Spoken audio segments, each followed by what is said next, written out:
Okay, everybody, here we go. It's me, Gregory Mannarino, Thursday, October 5th, 2023, and this is my pre-market report. People, right off the bat, I'm going to let you in on a little bit of a secret here. Maybe you know already. There is no doubt at all, and I mean whatsoever, zero, that the Federal Reserve has now intervened in the market. What am I talking about? Just 2 days ago, the MMRI, Mannarino Market Risk Indicator, hit 324. Right now, as I am doing this lovely video blog, we are at 312. The 10-year yield has come down significantly. The US dollar on a relative strength basis has also come down. And this buying here in the tech sector that we've seen, especially yesterday, again, all the things you and I said would likely happen or was a possibility that it would occur. What did we talk about? I mean, repeatedly, the Fed could do three things. You remember what I told you what those things were? Number one, intervene in the debt market, start buying more debt. Clearly, some entity out here with a lot of firepower is buying more debt. The dollar on a relative strength basis weakening, that's the Fed as well. And yes, they buy the market. So this isn't even an opinion. It's a fact. The Fed has intervened. They're trying to stop the bleeding in the market. It's getting pretty extreme. Investors are getting rattled. Investors are dumping equities at a staggering pace right now. So I believe clearly it's in our face as usual that the Fed has in fact intervened. And we'll see where it goes. Is it enough? Is the Fed done? What do we know? We know for a fact that this entire thing is being dismantled by design. But they don't want to cause a panic as of yet. Again, this is a presidential selection cycle. And with that, they're going to prop up this market, I believe. So what did I say yesterday? In my post-market video, even though I flashed you what the MMRI was doing at that point, I think it was 317. Anyway, I said if the Fed can stabilize the market here, even though we are in an extreme risk situation, if the Fed could stop the debt market from selling off, I mean, this is a global phenomenon. You and I have been talking about it since like forever now. The market would, the greed would take over, and you would see, probably market participants get back in here. And of course, with the promise that the Fed will support the market, and the market knows that too, that the Fed's going to get in here, it's not going to stop the situation from unfolding in a worst case scenario. Period. All this is doing is making the problem monumentally worse. I mean, don't take my word for it. A headline this morning, and you can check this out for yourself, Market Watch, talking about a bond crisis. A bond crisis. Yesterday, Market Watch was talking about how something is breaking in the financial system. How do we operate? How does this thing that they've thrust upon all of us work? From crisis to crisis to crisis. And every crisis, debt crisis, bond crisis, everything other freaking crisis they want to throw at us, what does it require? More cash, more cash, more cash to be thrown at it. That's what they're going to try to do here. It can't be done. Our loving, caring politicians, in collusion with central banks around the world, are going to tell you that they need to throw more cash at the problem. And that is the issue. It's a debt crisis. You can't fix it by throwing more cash at it, period. It just exacerbates the underlying problem. You all know this. But that's not going to stop them from at least using this mechanism to prop it up. Should be pretty obvious. So let's see. Let's see what happens today. Again, consider what I'm saying. The MMRI went from a 324 to like wherever we are this morning. It's a significant drop. 10-year yield coming down like 10 basis points. I mean, this is pretty incredible stuff. And it doesn't surprise me at all in the face of a crumbling world economy. like we've never seen before, and the bad economic news doesn't stop. This disconnection between the market and any kind of reality, and that's just the way it's going, people. But look, we're in the right spots. We're bidding against the debt, becoming our own central banks, understanding where this is all going to go moving forward. Now let's talk about a couple of other things here.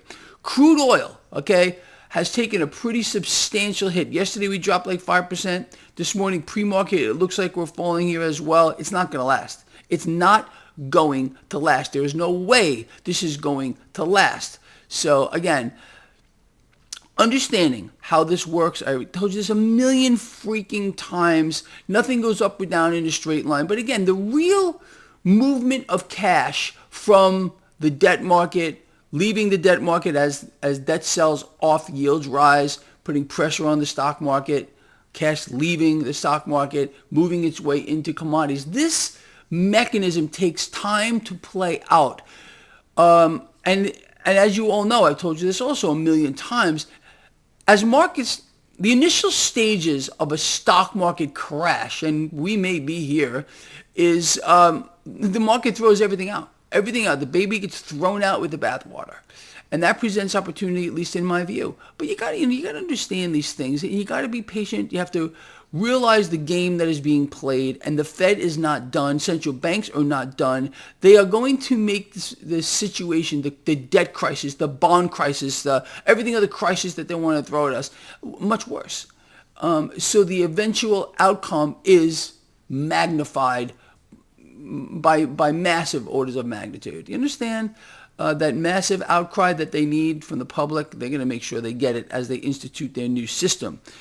Anyway, going back to the market this morning, you got stock futures slightly lower this morning. Nothing major going on here. You got cryptocurrencies flat to slightly lower. Gold and silver catching a bid. 10-year yield, as I said, a miracle is occurring. 10-year yield dropping. Relative strength of the dollar dropping. Crude oil under pressure. That's the setup for the market. I was just writing down a couple of things here.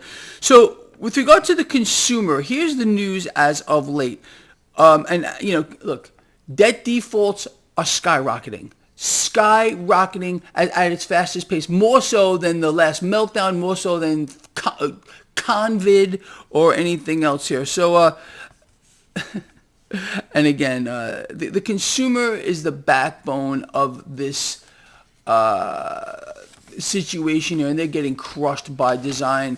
This two-tier society, this neo-feudal system is in full swing, and we're watching it unfold right before our eyes. Small businesses being completely wiped out as credit is being cut off to them.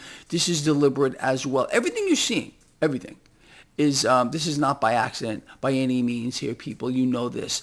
And the fact that what the central banks, none more so than the Federal Reserve, has done, use the same mechanisms, the same two mechanisms, that is suppress rates and easy money, which inflated the last meltdown of the market, which preceded the last meltdown in the market, is the same exact thing that's preceding this one.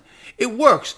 Understand, the Federal Reserve is a serial bubble blower. They allow these bubbles to build, and then they allow these bubbles to deflate. This is what they do. And of course, this enriches the mega banks on Wall Street. Speaking about the mega banks on Wall Street, people, look. You're not being told what's happening here, and you know what I'm talking about. There are bank runs going on right now, people pulling their cash out of these institutions. The average person has zero savings. They've depleted it right now. This is also going to hurt the banks. No deals, no loans. The banking system is in an enormous amount of trouble. I outlined for all of you as of late why I believe Bank of America is the poster child right now for the problems that are existing in the banking system. It's not done. They are consolidating the system. We are going to see more bank failures. We will see at least one major Wall Street bank fail, period. And that's going to be the scapegoat.